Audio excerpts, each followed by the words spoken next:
Luciano Morreti built an empire with silence, Enzo protected it with strategy, and Giovanni nearly destroyed it with rage. But it was Isabella Bellini, the grieving widow no one saw coming, who brought it all to its knees. In the early 1990s, the city of Verona was a place of quiet elegance, famous for its Roman ruins, lovers' stories, and cobbled streets. But beneath the charm, a dark force was growing, unnoticed by the public and barely acknowledged by law enforcement. That force was the Morreti family. At the center of it was Don Luciano Morreti, a man whose life had started in blood and meat, quite literally. He worked for years as a butcher, a trade he had inherited from his father. But Luciano was never content with carving animals. He had a vision, one far grander and far more dangerous. His butchery shop became a meeting point for low-level criminals and loan sharks. It was there that he quietly stitched together a network of men loyal not to money, but to fear. Luciano wasn't loud or flashy. He never wore gold rings or silk suits. He preferred plain coats, dark shoes, and the quiet weight of being underestimated. That was his strength. He let others talk, while he listened. And slowly, as the years went by, businesses in Verona began paying him insurance they never asked for. If a store refused, something small would happen. A window shattered, a break-in, or a fire in the back room. But it was always followed by silence, because nothing ever led back to him. By the time people realized who was pulling the strings, they were too deep to escape. The real turning point came when his two sons, Enzo and Giovanni, came of age. Enzo, the elder, had studied finance abroad. He had a sharp mind and a colder heart. While his father built trust in the streets, Enzo built offshore accounts, fake companies, and layers of legal protection that made their income practically invisible. Giovanni was his opposite in every way. Brutish, impulsive, and physically intimidating, he lacked Enzo's refinement but brought something just as crucial: fear. He didn't threaten, he acted. Giovanni became the family's silent message to anyone who thought rules could be bent. With the brothers working in tandem, the Morreti family grew rapidly. They moved beyond protection rackets and into illegal gambling, then arms trafficking. Local politicians received thick envelopes and said nothing. Judges suddenly retired. Police reports vanished. Anyone who tried to investigate too deeply would find their careers, if not their lives, cut short. What made the Morretis particularly terrifying was how they avoided the spotlight. There were no public executions or flashy crimes. Everything was clean, quiet, and surgical. Their control spread beyond Verona. Cities like Milan, Venice, and Trieste felt the ripple effects of their influence. In Switzerland and Eastern Europe, gun shipments linked to phantom shell companies began appearing, and still, no one could pin anything on them. The Morretis had built an empire of shadows. Luciano remained the respected patriarch, rarely seen but widely feared. Enzo became the architect of modern crime, while Giovanni enforced loyalty through silent terror. Law enforcement had names but no faces, evidence but no trail. They knew the Morretis existed, but couldn't touch them. The family operated like a myth. Everyone talked about them, but no one dared say their name twice. For nearly a decade, they controlled Verona's underworld without a single major arrest. No leaks, no betrayals. Anyone who stepped out of line disappeared quietly and permanently. The streets of Verona looked peaceful, but underneath that peace was a tight grip held by three men whose names never made the headlines. Don Luciano Morreti and his sons had become legends not through war, but through silence. And legends, as everyone in the city had come to learn, are the most dangerous enemies of all. In 2003, Verona's underworld was shaken by what initially seemed like a tragic accident. Marco Bellini, a mid-level smuggler with quiet ties to the Morreti family, lost control of his car on a wet mountain road and crashed into a ravine. The vehicle exploded on impact. Local authorities ruled it a fatal accident caused by high speed and slick pavement. But whispers began to spread almost immediately. Marco didn't drive fast. and he never left the city without notice. Something about his death felt staged. Yet no one dared investigate it further. The Morreti family offered no statement, and Don Luciano himself didn't attend the funeral. The most surprising development came not from the family, but from the woman Marco left behind. His widow, Isabella Bellini. Until that point, she had been invisible to the criminal world, known only as Marco's elegant but quiet wife who spent most of her time tending to a small flower shop in southern Verona. But within weeks of Marco's death, Isabella emerged with poise, purpose, and a sharp understanding of Marco's smuggling routes. Even more shocking was her swift takeover of his contacts. Suppliers, transporters, and even corrupt customs officials began answering her calls instead of turning their backs. Most believed Isabella would be eliminated by the Morretis, who traditionally didn't tolerate outsiders, especially women, interfering in their business. But that never happened. Instead, she began attending meetings in Enzo Moreti's private offices. What transpired behind closed doors remained a mystery, but the results were undeniable. Isabella's operation grew larger than Marco's had ever been. She was given access to Moreti-owned warehouses and shipping routes. Her shipments were no longer limited to low-tire narcotics and bootleg merchandise. She began moving high-value arms and sensitive electronics. Enzo had accepted her, and insiders knew what that meant. She had offered something he couldn't resist. What few realized at the time was that Isabella's rise was no accident. She had been planning this moment for years, waiting patiently for her husband's network to become large enough to matter. Once Marco was gone, she didn't mourn. She activated a plan. Behind the scenes, she had already made contact with international law enforcement, specifically agents within Interpol. What she offered them wasn't just names and dates. It was infrastructure, bank accounts, cargo schedules, bribe trails, even surveillance footage from Moreti-controlled fronts. And she didn't give it all at once. She trickled it out slowly, ensuring her value would never run dry. What made her particularly dangerous was how she did it all from the inside. She continued to expand her business with the Morretis, taking their money and trust, while leaking just enough to the authorities to destabilize the edges of the empire. Raids began occurring more frequently, seemingly random, but always targeting weaker partners, not the core family.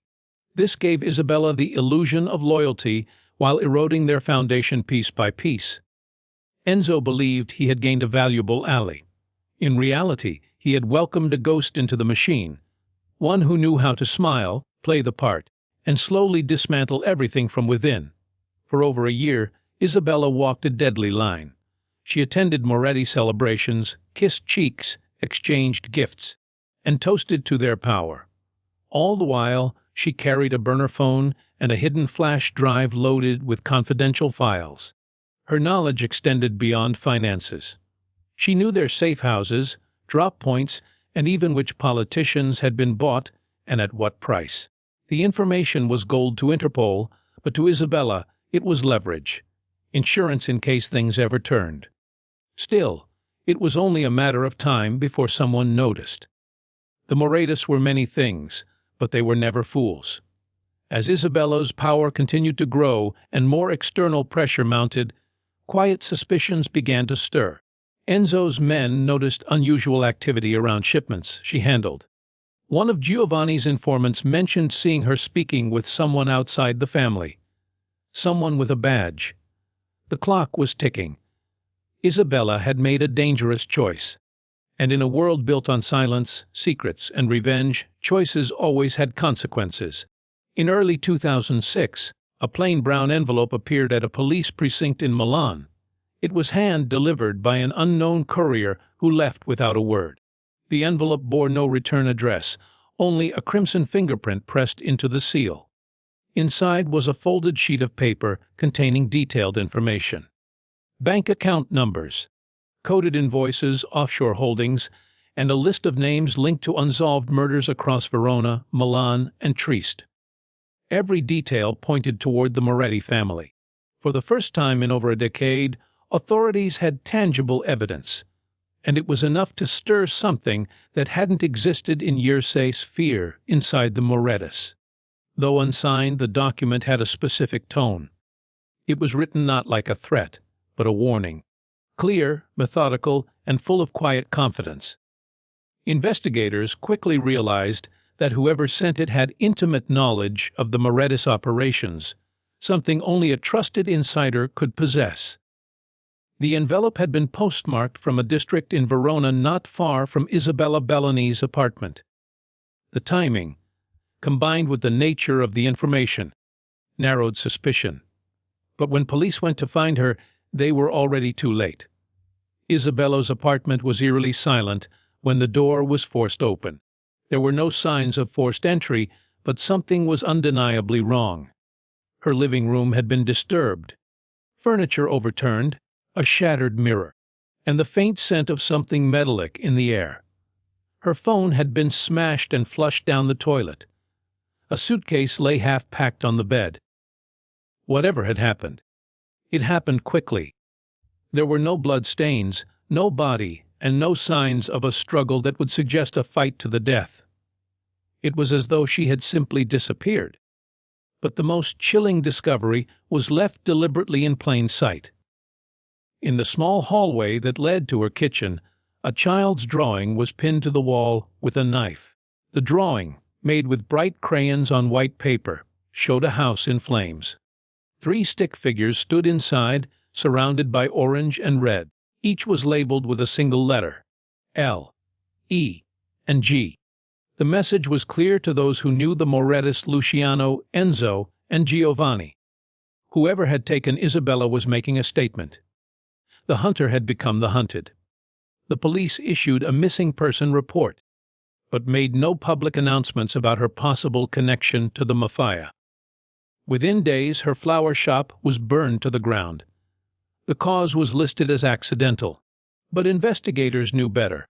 Every trace of Isabella's life was being erased piece by piece. Her contacts went silent. Her known associates vanished or left town.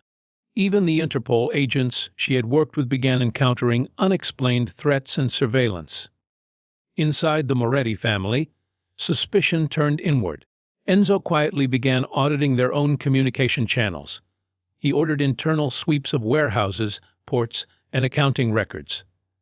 Giovanni, on the other hand, grew restless and violent. He personally interrogated several junior members, convinced that someone had betrayed the family by helping Isabella. One of them was found dead in a warehouse, hung by his own belt. No one asked questions. Everyone knew Giovanni was spiraling. The leak had caused more than paranoia. It had damaged the illusion of invincibility the Moretis had spent years cultivating. Associates in Switzerland began pulling back. Eastern European partners grew silent. Rivals in Naples and Palermo suddenly sensed weakness and began testing boundaries the Morettis had long kept intact.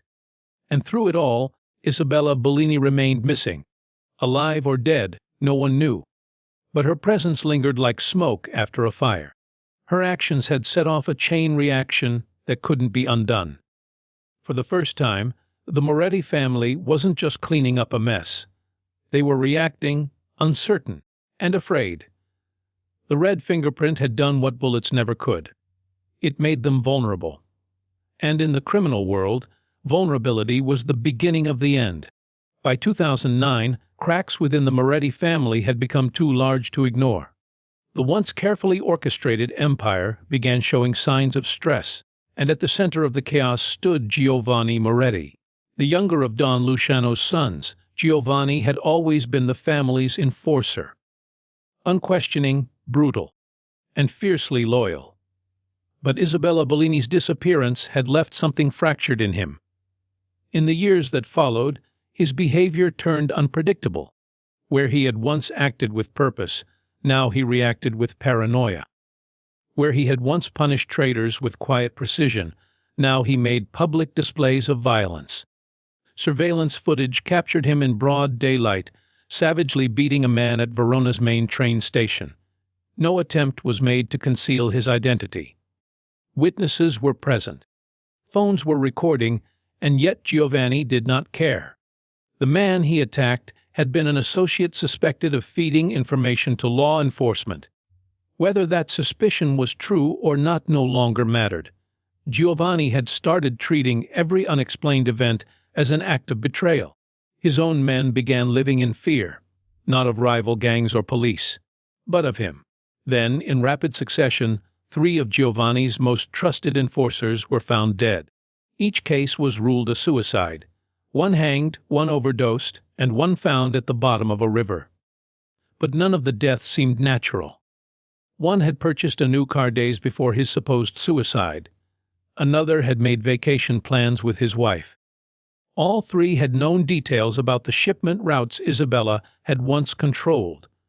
Whether they were silenced by Giovanni or someone else remained unknown, but the message was clear: anyone with ties to the past no longer safe. As Giovanni grew more unstable, Don Luciano began withdrawing from public view entirely. Meetings were cancelled.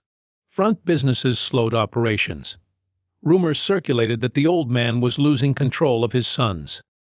Enzo tried to fill the void, restructuring alliances and assuring partners that the family's foundation remained strong. But Giovanni's actions were becoming a liability. He began acting without consulting anyone, extorting old allies, initiating violent takeovers of rival rackets, and drawing unwanted attention. The tipping point came one humid night in July when a nightclub owned by the Morretis erupted in flames. The building burned for hours before firefighters could contain it. In the charred basement, the remains of 10 men were discovered. Most had been asphyxiated before the fire ever reached them. Among the dead was Carlo Ventura, a senior enforcer known to be close to Giovanni. Forensic investigators found the exit doors had been welded shut from the outside.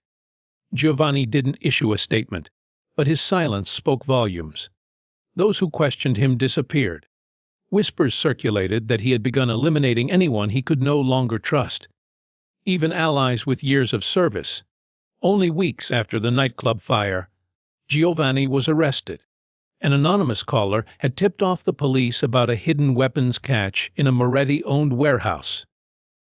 When authorities raided it, they found illegal rifles, unregistered vehicles, and documents linking several high-profile murders to Giovanni. He was taken into custody with little resistance, almost as if he had expected it. At trial, his defense lawyer collapsed during opening arguments, later confirmed to have been poisoned. The judge received a bullet in the mail, but refused to back down. Under extreme security, Giovanni was sentenced to life imprisonment without the possibility of parole.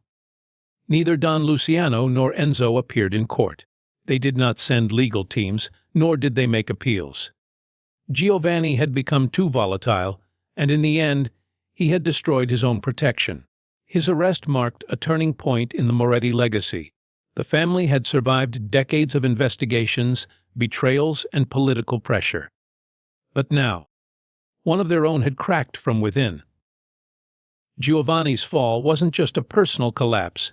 It was the first visible fracture in a dynasty that once seemed unbreakable. And those watching from the shadows knew that more was yet to come. By 2013, the Morreti family was a hollow version of the empire it had once been. The arrest of Giovanni had sent ripples through the underworld, and Don Luciano's prolonged silence only deepened the unease. Those still loyal to the family operated with hesitation, unsure whether their leader had given up control or was simply waiting for the dust to settle. Enzo, now the last active Morreti in power, tried to restore order. He tightened operations, cut off volatile partnerships, and moved remaining assets into more discreet investments. But something had changed. The fear that once protected the family had begun to fade. Rivals were circling. Old debts were being called in. And in the background, an invisible threat continued to breathe down Enzo's neck. Then, as if the quiet was setting in too deeply, Don Luciano Morreti disappeared. It happened on an ordinary morning. His driver arrived at the family estate at the usual hour, expecting to take him to a private meeting in Milan. The front gate was unlocked. The door to the villa was ajar. Inside, the home was undisturbed. No broken windows, no signs of violence, no panic. The security system was active, but hadn't been triggered. A fresh cup of espresso still sat on the kitchen counter, steam barely rising. His phone was on the table. His keys were in the bowl by the door. But Luciano was gone. Not a single camera captured his exit. No witness ever came forward. No evidence was left behind. On his desk in the study was a crimson-colored envelope. Inside was a single photograph, dated just 3 days earlier. In it stood Isabella Bellini, holding an Italian newspaper and looking directly at the camera. She was very much alive, and her eyes told a story louder than words. She hadn't disappeared. She had waited. And now she had returned. Luciano's vanishing sparked panic within the ranks. Some believed he had been taken. Others whispered he had finally paid for the sins of his past. Enzo, now acting alone, tried to suppress the panic. He increased security, eliminated loose ends, and erased any remaining ties to Isabella. But the damage was irreversible. The photograph made its way through Verona's criminal circuits, a warning shot that the game had changed again. Over the following months, everything began to collapse. Key suppliers from Eastern Europe pulled out of long-standing deals. Corrupt officials, once firmly in the Morreti's pocket, refused to take calls. Smaller crime outfits began seizing turf once protected by the Morreti name. Banks in Liechtenstein and Cyprus froze several offshore accounts linked to shell companies. Enzo's response was to clamp down further. He cut payrolls, enforced harsh penalties, and tightened his grip on those still loyal. But the fear he tried to reignite only pushed more people away. The once silent dynasty had become a desperate machine running on fumes. 2 years later, in 2015, Enzo's body was found in Lake Garda. His hands were bound, his legs weighted with concrete, and his mouth sewn shut with piano wire. The method was brutal and unfamiliar. No signature the Morretis had ever used. But investigators noted that it resembled an old technique once used by a rival smuggling clan Marco Bellini had been connected to in his early days. Whether it was their revenge or Isabella's final message, no one could say. With Enzo gone and Luciano presumed dead, the Morreti empire disintegrated almost overnight. Properties were seized, associates fled, safe houses were abandoned. No new leader emerged. Verona fell silent once again, not from control but from the absence of it. The family that had ruled from the shadows for nearly 2 decades had vanished into those same shadows. To this day, the truth remains buried. No one has ever confirmed who dismantled the Morreti family. Some believe Isabella orchestrated everything from the start. Others insist a new power rose in secret, using her as a tool to eliminate the old guard. But all agree on one thing: the blood that built the Morretis empire eventually swallowed them whole, and those who seek to follow in their footsteps are warned by what remains. A trail of red, silence, and the memory of a dynasty that disappeared without a trace.